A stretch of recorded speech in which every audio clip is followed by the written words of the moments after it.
Kerala reader English class 6 unit 1 the colours of earth എന്ന രണ്ടാമത്തെ ലെസൻ്റെ Malayalam explanation വീഡിയോയിലേക്കാണ് നിങ്ങൾ വന്നിരിക്കുന്നത്.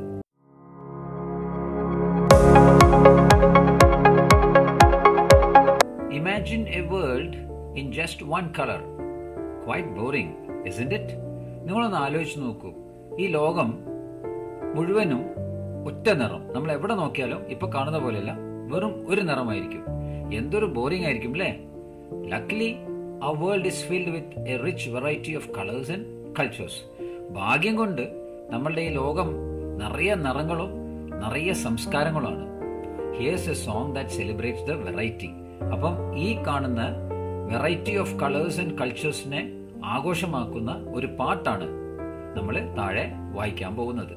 നമുക്ക് ഈ പാഠത്തിലേക്ക് കടക്കുന്നതിന്റെ മുമ്പേ ഇതിന്റെ ഓഥറിനെ കുറിച്ചൊന്ന് മനസ്സിലാക്കാം. സാറ പ്രിറ്റൽ എന്നാണ് ഇവരുടെ പേര്. Sara Pritel is an American writer, musician and teacher. ഇവരൊരു അമേരിക്കക്കാരിയാണ്, എഴുത്തുകാരിയാണ്, സംഗീതജ്ഞയാണ്, അധ്യാപികയാണ്. She is famous in literary circles for the award-winning novel An Outbreak of Peace. An Outbreak of Peace എന്ന അവാർഡ് നേടിയ നോവലിലൂടെയാണ് സാഹിത്യ ലോകത്ത് ഇവർ പ്രശസ്തി നേടുന്നത്.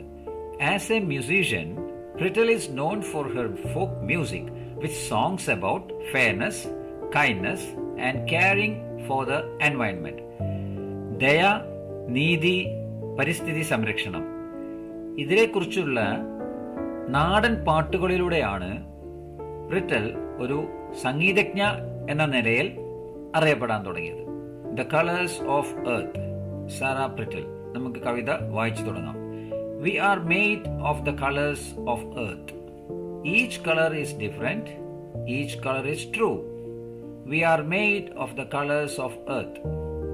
I love the colors that made you. ഈ 4 വരിയുടെ വിശേഷണം നോക്കാം. Made of the colours of earth, ഭൂമിയുടെ നിറങ്ങൾ കൊണ്ട് നിർമ്മിക്കപ്പെട്ടത്, അതായത് മനുഷ്യരെ നിർമ്മിക്കപ്പെട്ടത് എന്നാണ് ഇവിടെ പറയുന്നത്.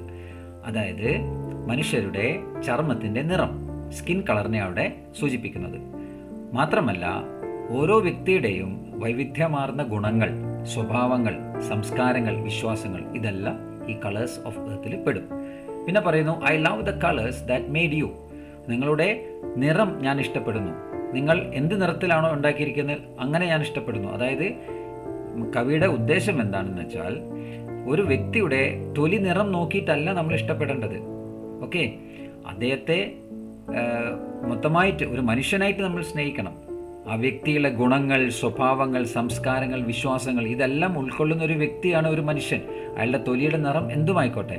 അതപ്പം നമ്മൾ ഈ കാര്യമൊക്കെ വെച്ചിട്ടാണ് നമ്മൾ ഒരു മനുഷ്യനെ ഇഷ്ടപ്പെടേണ്ടത്. അതാണ് ഇവിടെ കവി നമ്മളോട് പറയുന്നത്. അടുത്ത 4 വരി. When I look in the eyes of my friends, I can see topaz, I can see sky, the green and the grey of the sea rolling by, and the dazzling brown river in the morning. ഇവിടെ കവി അവരുടെ സുഹൃത്തുക്കളുടെ കണ്ണുകളിലേക്ക് നോക്കുമ്പോൾ കാണുന്ന നിറങ്ങളെയാണ് പറയുന്നത്. ഒന്നാമത് പറയുന്നത് I can see topaz. Topaz എന്ന് പറഞ്ഞാൽ പുഷ്യരാഗം, അതൊരു തരം രത്നമാണ്.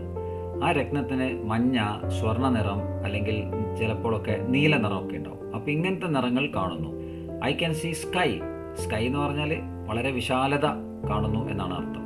പിന്നെ ഇവിടെ പറയുന്നു the green and the grey of the sea rolling by. ഇളകി മറിയുന്ന കടലിൻ്റെ പച്ച നിറം, ചാരനിറം. അപ്പോൾ ഈ തരത്തിൽ പച്ചയും ചാരവും ഒക്കെ നിറമുള്ള കണ്ണുകൾ. പിന്നെ പറയുന്നു and the dazzling brown river in the morning. അതിരാവിലെ സൂര്യരശ്മികൾ ഈ നദികളിൽ തട്ടുമ്പോൾ ഉണ്ടാവുന്ന ആ ഒരു തിളക്കമാർന്ന ബ്രൗൺ നിറം. അപ്പം ആ തരത്തിലുള്ള നിറമുള്ള കണ്ണുള്ള സുഹൃത്തുക്കൾ ഉണ്ട് എന്നാണ് പറയുന്നത്. When I look at the hands of my friends, I can see chestnut, I can see corn, the color of wheat and a dappled brown fawn, and the sun-kissed black trees in the morning. ഇവിടെ ഈ വരികളിൽ കവി പറയാൻ പോകുന്നത് skin colour, അതായത് കൈകളിലേക്ക് നോക്കുമ്പോൾ എന്നാ പറഞ്ഞത്. അതായത് ചർമ്മത്തിൻ്റെ നിറം അതെങ്ങനെയാണെന്നാണ് പറയുന്നത്. I can see chestnut. Chestnut എന്ന് പറഞ്ഞാൽ ഒരു തരം നട്ടാണ്, ഇളം ബ്രൗൺ നിറത്തിലുള്ളത്. അത് അണ്ടിപ്പരിപ്പ്, ബദം എന്ന് പറഞ്ഞ പോലെ ഒരു നട്ടാണിത്. അപ്പോൾ അങ്ങനെ ഒരു ഇളം ബ്രൗൺ നിറം. പിന്നെ ഐ ക്യാൻ സീ കോൺ എന്ന് പറഞ്ഞാൽ ചോളം, അതും ഒരു ഇളം മഞ്ഞ നിറം. പിന്നെ ദ കളർ ഓഫ് വീറ്റ്, ഗോതമ്പത്തിൻ്റെ നിറം. ആൻഡ് എ ഡ്രാപ്പിൾഡ് ബ്രൗൺ ഫോൺ, അതായത് പുള്ളിമാൻ്റെ നിറം, അത് ചെറിയ പുള്ളികളും കലകളും ഒക്കെയുള്ള തൊലി, ഓക്കെ, അങ്ങനത്തെ ചർമ്മം. പിന്നെ പറയുന്നു and the sun kissed black trees in the morning, അതിരാവിലെ മരങ്ങളിലത്തെ, അതായത് കറുപ്പ് നിറമുള്ള മരങ്ങളുടെ മേൽ സൂര്യപ്രകാശം തട്ടുമ്പോൾ ഉണ്ടാകുന്ന ആ ഒരു തിളക്കം, അതായത് ഒരു നിറമുള്ള സ്കിന്നുള്ള ആൾക്കാരുടെ മേത്തൊക്കെ സൂര്യപ്രകാശം തട്ടുമ്പോൾ ഉള്ള ഒരു പ്രത്യേക തിളക്കം, അങ്ങനത്തെ ഒരു നിറത്തെക്കുറിച്ചാണ് ഇവിടെ കവി പറയുന്നത്. Tell me the names of the colours of earth, the purple of eggplant, the orange of peach, the green and the black of the stones on the beach and the sun on the mountain in the morning. ഇവിടെ ഈ 4 വരിയിൽ കവി എന്താ പറയുന്നത്? Tell me the names of the colours of the earth, ഭൂമിയുടെ നിറങ്ങളെക്കുറിച്ച് എനിക്ക് പറഞ്ഞു താ. The purple of eggplant എന്ന് പറഞ്ഞാൽ വഴുതിന ചെടി. അപ്പോൾ വഴുതിനിങ്ങൻ്റെ ആ ഒരു പേർപ്പിൾ കളർ, നല്ല ഡാർക്ക് വയലറ്റ്, നല്ല കളറുണ്ട്, അതിനെക്കുറിച്ച് പറയുന്നു. ദ ഓറഞ്ച് ഓഫ് പീച്ച് എന്ന് പറഞ്ഞാൽ ഒരു തരം പഴമാണ്, ഒരു ഫ്രൂട്ടാണ്. അതിനൊരു ഓറഞ്ച് നിറമാണ്, ഒരു ലൈറ്റ് ഓറഞ്ച്, കുറച്ച് പിങ്കൊക്കെ ചേർന്നിട്ടുള്ളൊരു കളറാണ്. പിന്നെ പറയുന്നു green and the black of the stones on the beach, ചില കടൽ തീരങ്ങളിൽ കല്ലുകളുണ്ടാവും, അതിന് കറുപ്പും പച്ചയും ഒക്കെ ചേർന്ന കളറായിരിക്കാം. And the sun on the mountain in the morning, അതിരാവിലെ മലമ്പ്രദേശത്തൊക്കെ ഉദിച്ചു വരുന്ന സൂര്യൻ്റെ ആ തിളക്കമാർന്ന ശോഭയാർന്ന പ്രകാശത്തെക്കുറിച്ചാണ് ഇവിടെ ഈ വരിയിൽ പറയുന്നത്. ഇവിടെ ഈ ക്ലിപ്പിൽ നിങ്ങൾ എന്താ കാണുന്നത്?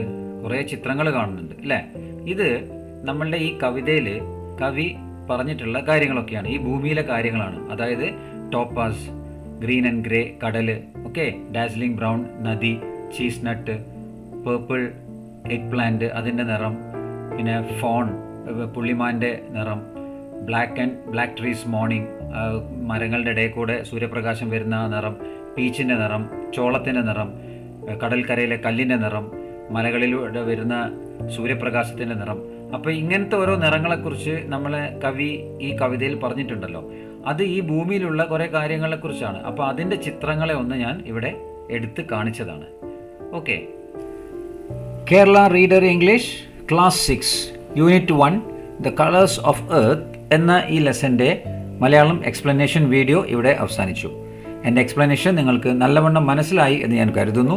അങ്ങനെയാണെങ്കിൽ എൻ്റെ ഈ ചാനൽ നിങ്ങൾ ലൈക്ക് ചെയ്യണം, ഷെയർ ചെയ്യണം, സബ്സ്ക്രൈബ് ചെയ്യണം. എൻ്റെ ചാനലിൻ്റെ പേര് അവിടെ കൊടുത്തിട്ടുണ്ട്, അതിലേക്കുള്ള ലിങ്കും ഞാൻ അവിടെ കൊടുത്തിട്ടുണ്ട്.